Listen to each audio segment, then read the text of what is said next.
Hello, I'm Aubrey Shepherd with John Rule today on the 30th of June 2014. Let's see some photos. Oh, there's your brown thrasher you were talking about. Yes, sir. And you'll see another shot. And they sing beautifully. Yes, they do, and they eat a lot of bugs. That's what he's got in his mouth there. Right. And anyway, that's the entry to Pinnacle Prairie. And a lot of these pictures are for Pinnacle Prairie in this group. In fact, most of them today we have probably. You recognize that hairy wild petunia. Yeah. And this is... sensitive briar? Yes, sir. And it's got an interesting insect on it. Yes, which it does. I had to adjust trying to get it so you could see more detail of it, but I had to change the color of the flower to get the flower or the bugs I see back. detail, but I don't see the detail. Yes, right. that either. Oh, these are beautiful. That's the pods Asclepias spiritus pod. And passion flower. And I don't know, there's so many passion flowers now, and I tend to take a lot of pictures of them, but never get too many. Leaf hopper. Yes, sir, and it's on the, let's see, that's the white wild indigo. That's a beautiful one. Yeah, I'm not sure I'd ever seen that particular one. I don't think before. I've seen it. I've seen with red, with pink stripes along the side, and green, pink, but and blue and yeah, different and colors. orange, yeah. But this one I thought was pretty special, so I made a lot of pictures of him and cropped some of them to get them closer. Lobelia on the left, and milkwort on your right. And those were growing close enough I could get them easily. And there's a lobelia that I think I adjusted the color on it a little bit because there was too much light on these pictures a lot of times. And that's the white wild indigo foliage with a background for the milkwort. Pink milkwort. Yeah. Which is field milkwort, and it's also, let's see, polygala. It's a member of the polygali family. All right. Okay, you'll do with that. Okay. And now we've got This has to be a monarda of some kind. Yeah, and it had a clear leaf moth on it. Right. And this was today, the 30th of June, and I made that picture of the first ones I've seen in Fayetteville on Pinnacle Prairie in bloom this year. And I knew that they often come in bloom late June. Yeah. So I went looking around behind here and there till I found, there they are shining out there.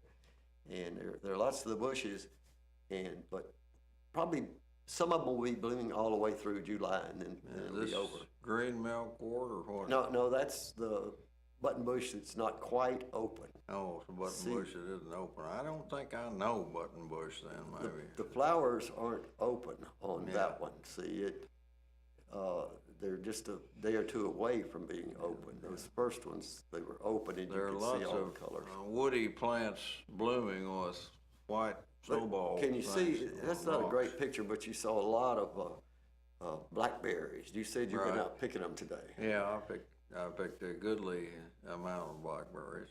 Now we're looking at Rattlesnake Master, and you can see across Pinnacle Prairie to Rocher Hill. That's where those apartments are in the background. Right.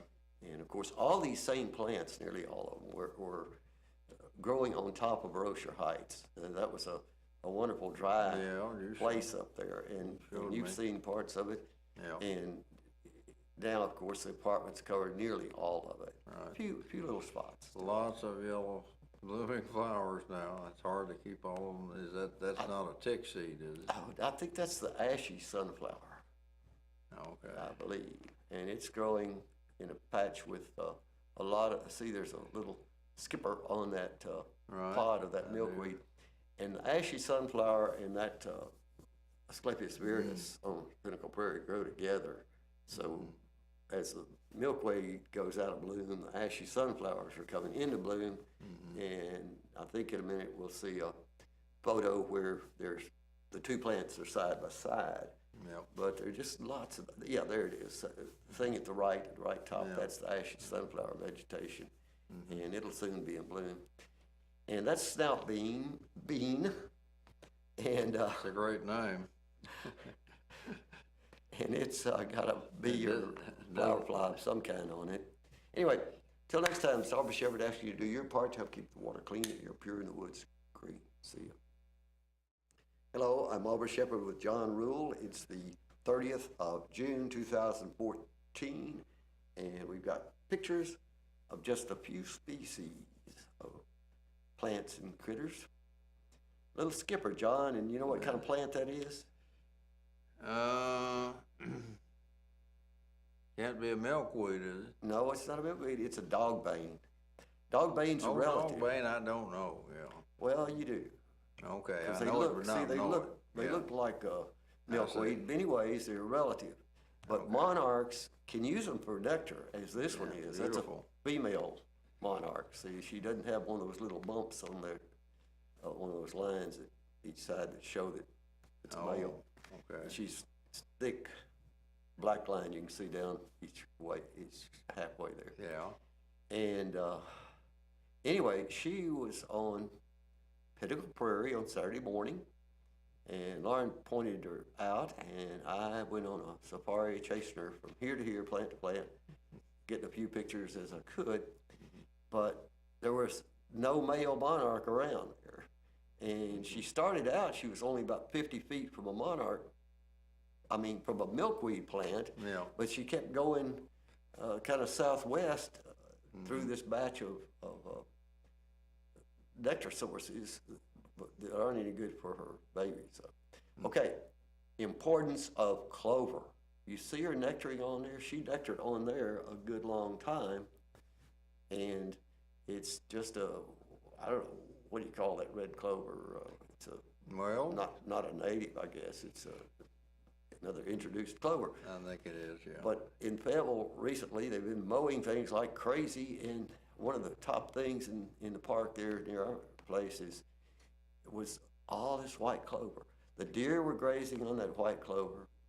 The butterflies were using it, and some of the birds were catching insects on it. Yep. Well, they mowed it down. Well, you don't see any butterflies out there on that area of the park anymore. And see, there's the monarch with a skipper. They both like them. They both like it. Really like it. So it's such a waste of money and fuel and such a destructive thing to do to our water quality and air quality and so forth, our potential climate change. Well, to mow all the time. We just moved to the country to mow grass on the weekend. Oh boy, I tell you what, I'm guilty a little bit.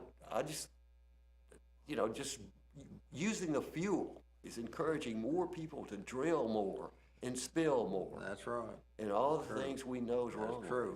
And it's costing people money they could put into planting some wildflowers on their property. Anyway, this one stayed in the area. And sure did. It's right in the middle. I may have seen it today, but it was flying over the other part of the park where it's mowed. And if it was the same one, it was pretty bored out there. It probably ended up back in this patch somewhere. Now that's the black line you're talking about, the dark line? No, there's a dark line all the way across all the wings. Just below on the leading edge of the wing? Right here. Right. It comes up on the other side. Right.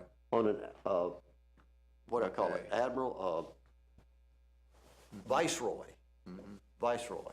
And a viceroy doesn't use milkweed. A viceroy caterpillar eats primarily the foliage of willow trees. Of what? Willow trees. Yeah, we got lots of willows. Yeah, so they're really a swamp plant. They like willows. And, it's a swamp butterfly. This is the hummingbird moth. Clearwing moth. Yeah. And that's a beauty. That plant it's on could be one of its host plants. That moth stayed there in the shade from, I found it around noon or something, and about sunset, it was still out there. And I went back a little after sunset, it had crawled off somewhere else or flown somewhere else. So I assumed that it might be on one of its host plants. Yeah, possible. And that. And you think it had been out of its chrysalis very long? No, I think it was an adult waiting to mate. It's my theory. You could be right on the other. I don't know. But anyway. That's a beautiful shot of the passion flower. Passion flower. Yeah, I'm proud of them when I get one that good. And you got a good camera.